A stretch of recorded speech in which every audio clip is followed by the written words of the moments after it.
Coach Corey Wayne, and this is my video coaching newsletter. And the topic of this newsletter is going to be, She Dropped the Bomb on Me. There was a song back, I think it came out in 1982, called The Gap Band. And they were singing about, you dropped a bomb. It was kind of like at the end of like the disco funk era. It was actually a big hit. And so I saw this in this guy's email that he wrote to me, and it reminded me of that song. So he actually wrote that in there, so I thought, hey, what a great title for today's video coaching newsletter. And so I've got a quote that I would like to share with you first before we get into his email. And this is from Peekaboo Street, and she's an United States Olympic medalist in alpine skiing, I think it is. And she says, this is a great quote. To uncover your true potential, you must first find your own limits, and then you have to have the courage to blow past them. Kind of like what Clint Eastwood said in, I think, one of the Dirty Harry movies. He said, man's got to know his limitations. The idea is, I heard this from Tony Robbins a long time ago. He said your comfort zone is where you're most uncomfortable. In other words, where you're going to be growing and expanding the most is where it's just beyond with what you're comfortable to endure. Another thing he used to say that really made an impact on me, he says the quality of your life is in direct proportion to the amount of uncertainty that you can comfortably live with. I mean, when you start a brand new job, or even when you start going out with a girl for the first time and things are starting to go well, unlike they have in the past, you're still going to have uncertainty, and you're going to be unsure because you haven't been through enough successes in your life to where things always worked out the same. Like if you're starting a new business, you think, hey, 2 fucking years, I'll have this shit figured out, I have my business model figured out, no problem. I'll be making millions of dollars 2-3 years from now. And then 5-6 years down the road, you still ain't figured your business model out. Yep. And so the idea is that when you're in those situations, that's why it's so important that before you start anything in life, before you start on that journey of 1,000 miles, so to speak, is that you're going in a direction with something that you have a passion for. And so the email, the viewer says, hey, Coach, my girlfriend of 2 years broke things off with me about 6 weeks ago. Since then, my world has been turned upside down, and I took your advice from the best strategy to get an ex-back video, and I told her I wasn't into being friends and to give me a call if she changed her mind. I knew that we had hit a rough patch lately with her being stressed out about school and me messing up and getting a DUI on New Year's. Well, that's not a lot of fun. He says, I also got away from going to the gym for a while. Not that I'm in bad shape, but I used to be relatively jacked, which my girl really liked. See, that's what happens. Guys get into a relationship, they get married, they're taking, they've got a very full life, they got lots of friends, lots of family, they're going to the gym, they're taking care of themselves, and they were doing that before they got their girl. But you get busy, you get caught up, maybe you move in together, you're living together, you have kids, you take on a mortgage, take on some other responsibilities, maybe you're building a business on the side. Next thing you know, a year or two later, you get caught up. You think you're going through a little rough patch, and all of a sudden, it's a little bit more than a rough patch, you come to find out. So he says, and so that's typically what happens. A guy neglects things, and it happens slowly. It's kind of like the analogy of the frog and the pot of water. You drop a frog into a pot of boiling water, he's just going to jump out. But if you turn the water up, the heat up slowly, the frog will just stay in there and slowly boil to death. And so that's what happens. So it takes time for a woman to fall in love with you, and it also takes time for her to fall out of love with you. And so if she's fallen out of love with you, it's going to take time to get her to fall back in love with you. It's the same kind of process, hanging out, having fun, and hooking up, and letting her come and go at her own pace to come back to you. Because the idea is that obviously what you were doing was not working before, and so when a woman kicks you out of her life and she wants to move on, date other people or whatever, chasing and pursuing her when she wants to spend less time with you is never going to be the answer. It's never going to work that way. I know it's cute in the movies, but it doesn't work in real life. So he says, she'd been initiating sex up until a few days before she broke things off, so I assumed she was still into me. And as you might have guessed, when she dropped the bomb on me, I was completely surprised. Most guys usually are. He says, it especially stings because a few weeks after we split, she started dating a friend from school who I knew had been trying to get with her. Yeah, it was funny. One of my ex-wife that I wrote about in my book, and now I wanted her to be happy because I was the one to end the relationship, but she went and dated and slept with and hooked up with about 4 or 5 of my friends afterwards. And it was funny, like about a year and a half, 2 years after we'd split up and she'd moved back down to South Florida. I hadn't seen her for a while. She started dating one of my really good buddies from high school. And I knew he always had the hots for her back when we were dating because I could tell by the way he looked at her. And so he was afraid to let me know that he was actually dating my ex-wife. He thought I'd be pissed. And so my other buddy, Sean, had told me about this. And I was like, I want her to be happy. I was like, I think that's great. It's like, well, let's fucking get together. And so myself, one of my best friends, he's been married with his wife for about 20 years now. He's got a great relationship. So myself, him, and my ex-wife, our other buddy who was dating my ex-wife, all ended up meeting out at a titty bar one night and having a bunch of drinks and shooting the shit. And we had a great time, believe it or not. We ended up going to Denny's afterwards. And I think that was the last. I haven't seen her since that night. But it was kind of cool, you know? I mean, that's just, people think, oh, that's fucking weird, you know? Don't you get, it's like, why would I care? You know, it's like, that was a long time ago, man. So it's like, my friendship with my buddies that I've known for 25 years is more important anyways than that.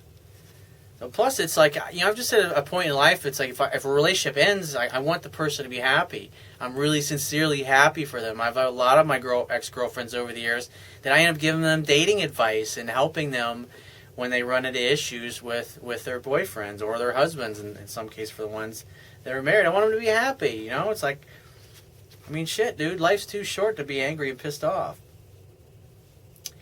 So he says, she starts dating this friend of his, and he says she's a cute girl, and she always told me when a guy would hit on her, and she told me about this particular guy, so I wasn't really concerned about it because I trust her, and she gets hit on all the time and was honest about it. That's good. It's a good sign when you're dating your girl and she tells you about the guys that are hitting on her, but obviously it's a bad sign when she all of a sudden stops telling you about the dudes that are hitting on her. It's like, and her hotness she hasn't got any less hot. Obviously that's a problem. Either you come unglued when she tells you about that stuff, or maybe that there's something going on and she's losing interest and she's not as concerned about you knowing that she's loyal to you at that point. Those are the types of things that you want to pay attention for, so you can wake yourself up and be like, holy shit, and I've gotten complacent here and my girl is losing interest in me. So he says, I blame myself for fucking up and letting this happen, but part of me also thinks it has to do with her only being 21 and not ready to settle down yet. I'm 28. Well, that's why it's always, as far as settling down, unless she's bringing it up, it's really a moot point. It's a non-issue. So the only thing you need to focus on is hanging out, having fun, and hooking up. Because over time, that's what builds the emotional intimacy and the connection and the bond between the two of you anyways, to the point where you literally become the source of masculine strength in her life. Whenever she has a problem, she wants to come to you for advice because you always know what to do, or you're always a great listener. There's a difference. Sometimes your girl wants you to listen, other times she wants your opinion. And if you're unsure, ask her, do you want me to listen or do you want my advice? When she tells you, then most of the time she'll just say, oh, I just want you to listen. That's where a lot of guys go wrong in their relationships. They start trying to give advice when the girl's just talking about her stuff, because women work through their issues or the things that are bothering them with their girlfriends or whatever by talking about them. And they get really pissed off when a guy tries to give them advice or solve their problem when they really just want them to listen. So he says, I feel like I'm the best guy for her when I'm putting my best foot forward. Well, so my question is, why'd you stop putting your best foot forward? There's a reason. And whatever those reasons were, because a lot of people tend to ignore those, if you eventually go back or get back together with this girl, those reasons are still there. You gotta think about that. He says, I know it sounds cliche to say, but she was the girl I wanted to marry someday. And I've been let me see, how long were you guys together? 2 years. So, I would have said, if things had been right, you would have dated maybe 2-3 years. And if everything's great and she's asking you to get married and all that stuff, then yeah. But obviously you weren't anywhere near the point where the intimacy was there, or she was even considering that kind of thing. And yeah, she is young, but at the end of the day, if she feels that bond, if she feels that connection, if she's head over heels in love with you, it won't matter because she'll feel like you're the only guy that she wants to be with, and she'll want to nest and she'll want to be with you, and she'll bring those things up. So he says, I've been reading your book and watching your videos, and I picked up a few subtle pointers, and I'm at the place now where I've told her I wanted to work things out, and I'm not into this being friends crap, and I've walked away. That's pretty much all you can do. He says, I haven't heard from her since we split, so I'm guessing she's having a good time in her rebound relationship.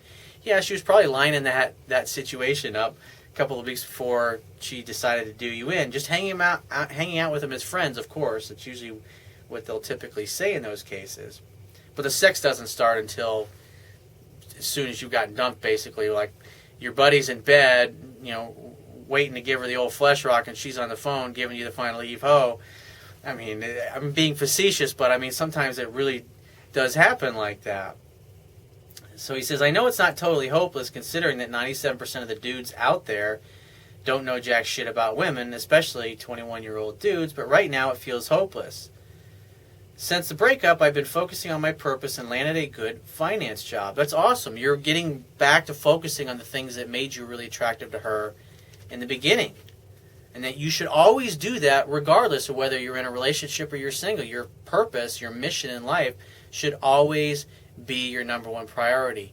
And the only kind of women that you should date or be in relationships with are women that actually support your purpose, that believe in you, that are proud of you, that think you're awesome, that cheer you on, that say, baby, I think you can do anything. Those are the kind of women you want. Chicks that are dragging you down going, oh, that's a fucking stupid idea. Oh, you'll never do that. Fucking get rid of chicks like that. Life is too fucking short, man. So he says, I've also been hitting the gym again like I used to. Good job. He says, and I'm hurting really bad, and my mom compared this to having a death in the family, and I would really appreciate your opinion on this. I mean, it does feel like that. I mean, I've had relationships where I was dating a woman, and I also became close to her kids, and not only her kids, but all the rest of the cousins in the family, too. And so, like, when you break up, you're breaking up with the whole family. It's like fucking ripping your heart out multiple times, and it fucking hurts like hell, because it's not just the girl. You're losing her kids and her cousins and her nieces and nephews that all called you Uncle Corey. I mean, that fucking hurts. It's not pleasant.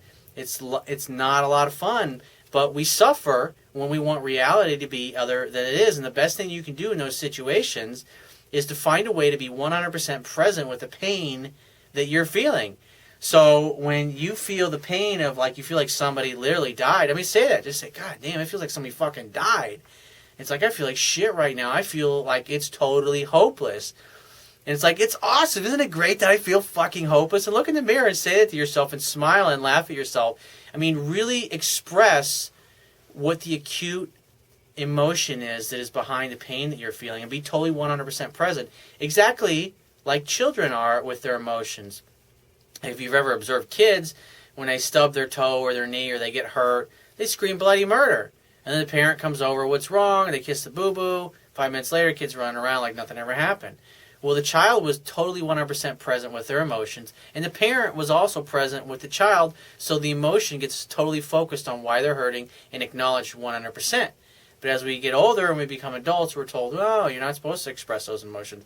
But the bottom line is, when you feel those feelings, the energy is created. And so if you stuff it down inside you, it gets stored as muscle tension in your nervous system. And later in life, this creates all kinds of problems, because when people learn to deal with things, whether it's an emotional trauma or breakup issues or whatever it happens to be, or things that don't feel good, like when you know you hate your job, but you just keep ignoring that feeling, or you know you need to end a particular relationship or a friendship, but you keep ignoring that feeling, that literally is creating problems in your body down the road. And what happens is that gets locked in your nervous system as muscle tension. It pinches the nerves that come out of the vertebrae, and any organs that have to go through that muscle group to connect to the organs, because they're pinched all the time, they're in a stressed response, it causes your brain over time to lose the ability to talk to that part of the body. So it literally physically creates symptoms that can eventually kill you later in life. And so what you resist in life persists. You got to feel it to heal it.